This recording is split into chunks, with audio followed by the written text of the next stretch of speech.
Welcome to The Explainer. Today we're diving into the art of resilience, and we're going to unpack this really powerful idea: what if hardship doesn't just not break us? What if it's the very thing that actually makes us stronger? So, does this feel familiar? The pressure of just everything. Digital overload, not knowing what's next, that constant feeling that you have to keep up with everyone else. If that hits home, you are definitely not alone. The world we live in right now, it throws a unique set of curveballs that can make anyone feel a little lost. All right, so what are we up against exactly? I mean, before we can even talk about building resilience, we got to get real about what we're facing every single day. I mean, look at this list. It's a nonstop barrage, right? The always-on work culture where you're never really off the clock. The endless scroll on social media, which is basically a comparison engine. And all of this pressure to succeed in a world that feels, well, pretty unstable. And this isn't just you being stressed. No, these are very real modern pressures that are a direct line to burnout and anxiety. Okay, so that's the problem, but what's the solution? What if getting through all this isn't about just gritting your teeth and pushing through? What if resilience is actually a skill, something you can learn? Let's take a look at what real strength actually means. And here's the first big mindset shift we have to make. Resilience is not some kind of built-in toughness that you're either born with or you're not. It's definitely not about just pretending you're not in pain. The reality, it's a dynamic skill. It's something you can learn, you can practice, and you can get better at. So here's the textbook definition, but let's break it down. It's about adapting well when things get tough. And the really important idea here isn't just bouncing back to who you were before. No, it's about bouncing forward. It's about coming out the other side with something new strength, new perspective.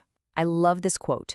Think about it like this: resilience is your internal compass. Now, a compass doesn't stop the storm, right? The waves are still going to crash.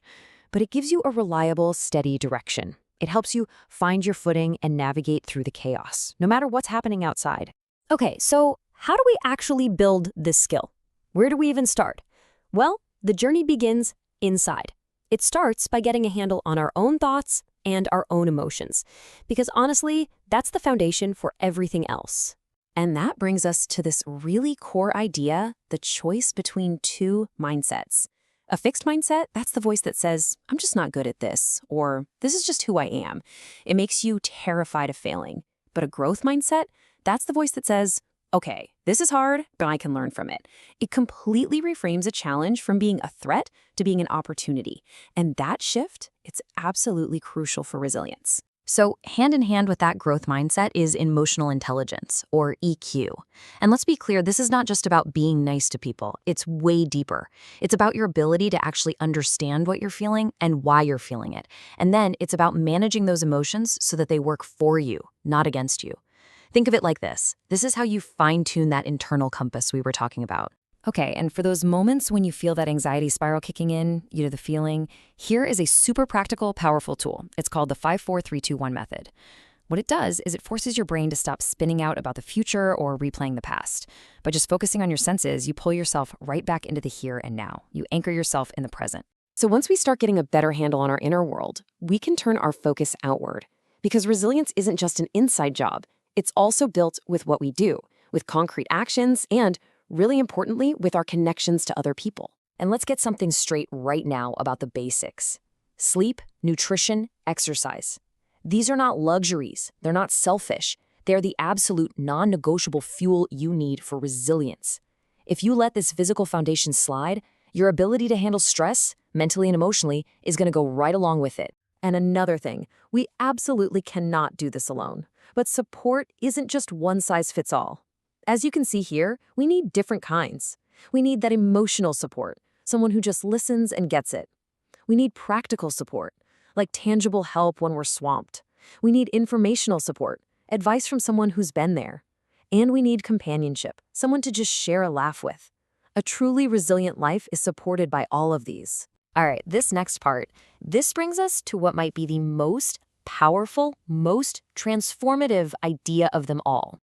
It's the idea that our deepest, hardest struggles don't just have to be something we survive. They can actually become our greatest sources of strength. And there's a name for this: post-traumatic growth. This is way beyond just surviving. It's the idea that you can experience deep, positive psychological change because you wrestled with adversity. It's a huge shift in thinking. And it happens not in spite of the pain, but as a direct result of navigating through it. So what does this growth actually look like? Well, it shows up in some really incredible ways.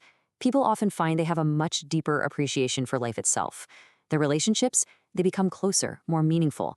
They start to see new paths and possibilities they never would have considered before. They tap into a personal strength they had no idea was there. And often, they find a much deeper sense of purpose. And this quote, it just nails it. This is the ultimate promise of resilience. It's not just about getting through the tough stuff. It's about developing this incredible ability, it's almost like alchemy, to transform the obstacles right in front of you into your greatest advantages. So here's the bottom line. Resilience isn't something you either have or you don't. It's something you build.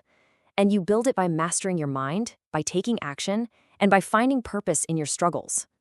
You can do so much more than just survive. Your greatest strength is literally forged in the fire of adversity.